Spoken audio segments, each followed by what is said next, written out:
Hello everyone, welcome back to my channel. My name is Chawanne Burns. Please click that like button and that subscribe button.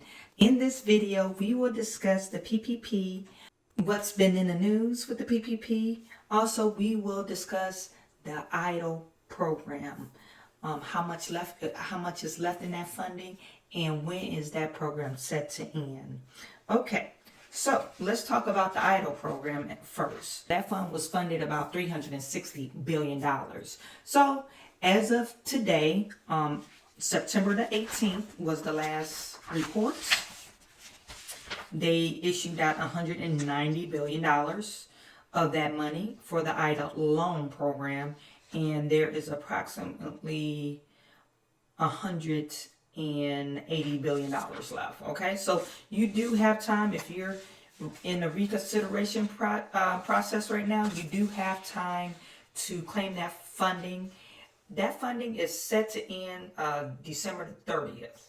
Lately, I've been having people contact me and to help them with their economic injury disaster loan. So please find me on Instagram or Facebook.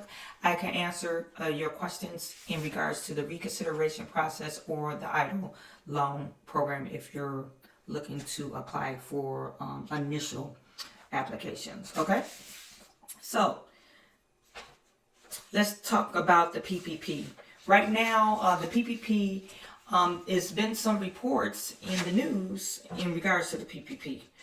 The first report is, of course, is some fraudulent stuff that's going on. And I think as time goes along, we are going to hear more fraudulent activities with the PPP and the EIDL loan program. Okay, so don't be surprised if more stuff comes out. So this last report, this was reported in the Washington Post that some publicly traded companies that received the PPP loans during the early weeks of the pandemic paid out millions to Wall Street investors in their dividends and to pay back company shares. Okay, they're not supposed to use that money for that, but in this Washington Post report, they did interview some companies and they were saying, hey, this is what we needed to keep our business afloat, to buy back some of the shares. It's no laws or stipulations about that. But the real discrepancy is if those companies really needed the PPP funds. Because if you're a publicly traded company, you have cash at hand. You have access to cash. So they are not small businesses. Okay? So these bigger corporations should not have received these PPP. So that's the biggest discrepancy. Now, how they got these PPP loans? They must know somebody, okay? So that's one thing. So Washington Post, they also reported that they reached out to speak to the SBA spokesman by email. And they did not respond to an email request for the comment made by the Washington Post and the Treasury Department. They declined to comment on the record for this story. So the SBA and the Treasury Department, they are not commenting on these claims. And so there you have it.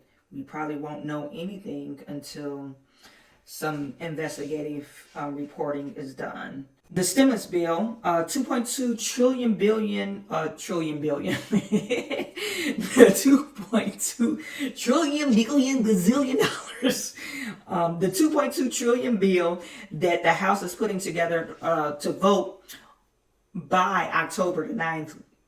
They have to vote by October the 9th because they're going to go back into recess. Does include a re-up for the PPP funding for the small businesses. So you can expect to see that. I have another video coming out to go in detail in regards to the new stimulus bill. Okay? So in other news, and this is kind of a light on the situation, it was found that the forgiveness process, even though they shortened the application to 3 pages long, it hasn't been easy to follow up as originally hoped for. And this is reported by the lenders. Many banks are now faced with the task of helping the business owners to get their forgiveness application process. And many a times they've been saying that it requires 5 to 6 follow-ups with the applicant for the forgiveness. Many of the follow-ups is because the applicants did not calculate the amounts properly or becoming overwhelmed with the whole process. So we have lenders or trade companies that have reached out to Congress to see if they could streamline anyone that's received a loan $150,000 or less, to streamline their application to automatically forgive them. So that would be a blessing. Okay, so there's hope in that. Steve Mnuchin did respond to this request, and he encouraged everyone to still fill out the forgiveness application and not to wait on Congress to pass this legislation. Okay, but he is potentially putting that in front of the Congress. Okay. So if you would like to see a video of me walking through the application forgiveness process, please put that in the comment section. I will be very happy to do that for you. So there you have it, folks. Your $150,000 loan might be forgiven if it was a PPP loan. We're going to put that in the atmosphere so you won't have to go through that whole process. Some of you probably had to spend money on what wasn't forgivable, right? Other than the rent and the payroll, because you owe other debts.